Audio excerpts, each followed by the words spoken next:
Hi, welcome on this Axopar 37 cross cabin.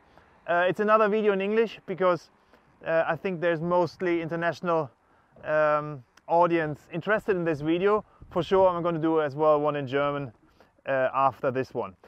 We are, as I said, on the Axopar 37 XC cross cabin, a normal setup I would say, as we have been presenting before.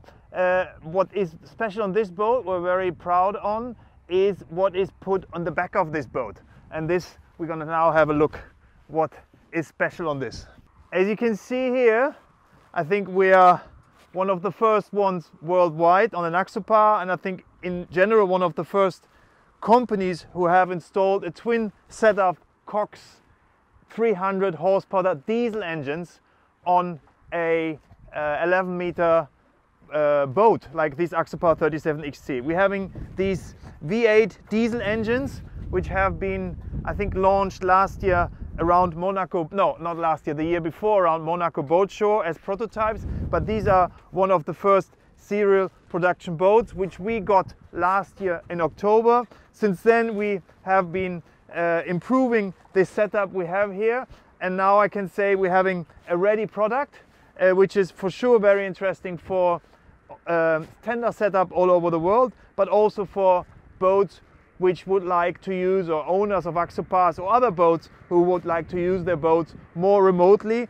and don't have the accessibility to petrol, which you normally would need when you have a Mercury V8, which we normally deliver on these Axopars. Is it, you know, to compare these engines directly with the Axopar V8 is very difficult because we are in a completely different price range. The engines are heavier, they are bigger, they are not that much in the market like a Mercury engine, but they have some, you know, unbeatable advantages which, as I said before, is very interesting for commercial use, tender use, and especially also for people who are using their boats very remote, where the accessibility to fuel is very difficult. Yeah, I think we're gonna, we do the first sea trial with that boat here with you now. We did already some drone footage another day. I can just say, when you can't hardly feel that's a diesel engine. The vibration level is nearly on the petrol engine level.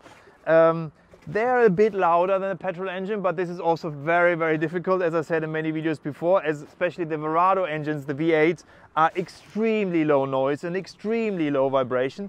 But these engines are amazing product, developed and produced in UK, and we're going to do a small sea trial right now with them. So the whole setup we have here is, as I said, a normal Axopar 37 cross cabin. We have the information display here installed, and as well a COX display, and we have the Seastar throttles. So both engines are geared in. We are in idle, we are having 700 to 800 RPM, and we are driving at the moment round about 5 knots with both engines in idle. So the acceleration when we do that, it's really like you can feel as we know it from a diesel engine. So the power comes a little bit later than on the petrol engine, but then really massively, and you can also feel that really in the turn. So yeah, we're gonna do a small kick down now. So you can feel like there was a little bit of lack of acceleration, but then they're really pushing through. Yeah, like we expect that from a diesel engine. So we're running now already 35 knots. We're going now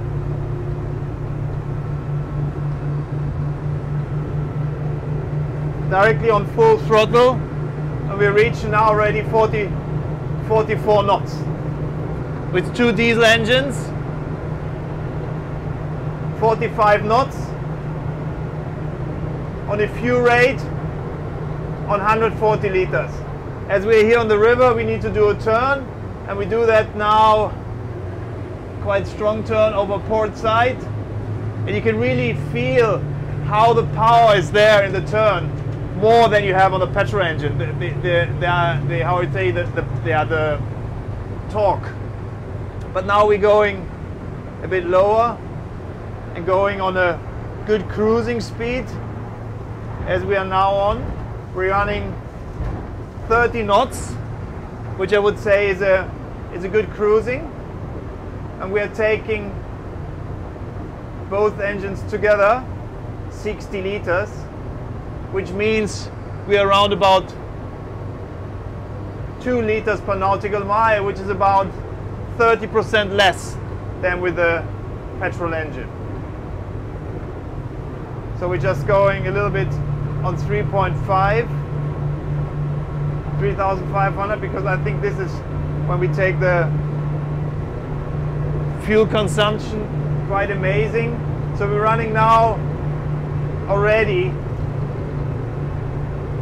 42 knots on 3,500 RPM, and this we do with round about 100 liters. So we're a little bit above 2 liters per nautical mile, running 42 knots.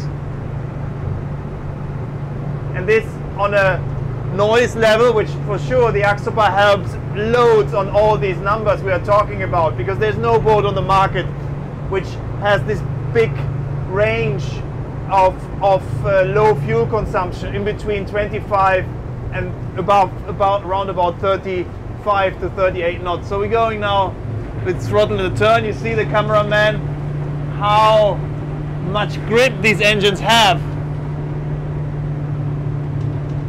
Really exciting, really like a sporty feeling, and this with the diesel engine. So we're going full throttle again.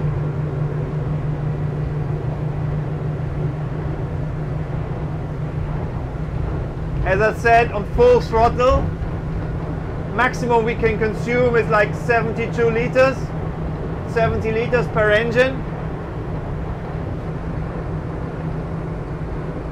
What we have now, we're running 46 knots.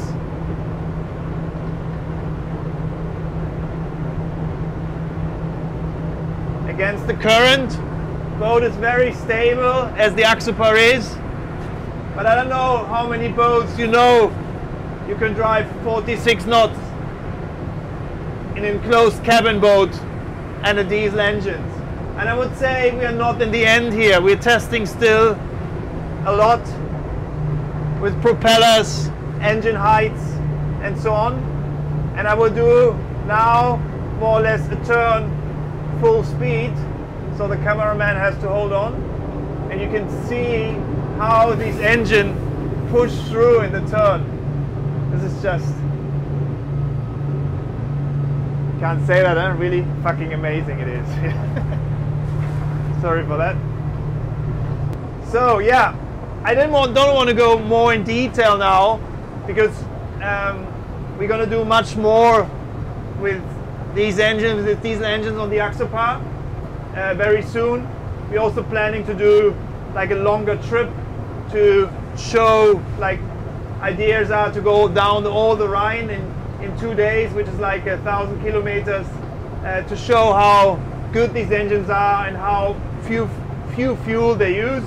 Again, we're running now on 100 liters on a little bit below 40 knots, which is a little bit above 2 liters per nautical mile, which I think is absolutely amazing. And as we choose this Axopar to test it, because I have been driven hundreds of hours on this boat, and especially on this short turn of the river here, as many people saw maybe my videos, and I know exactly how a boat needs, or this Axopar needs to perform.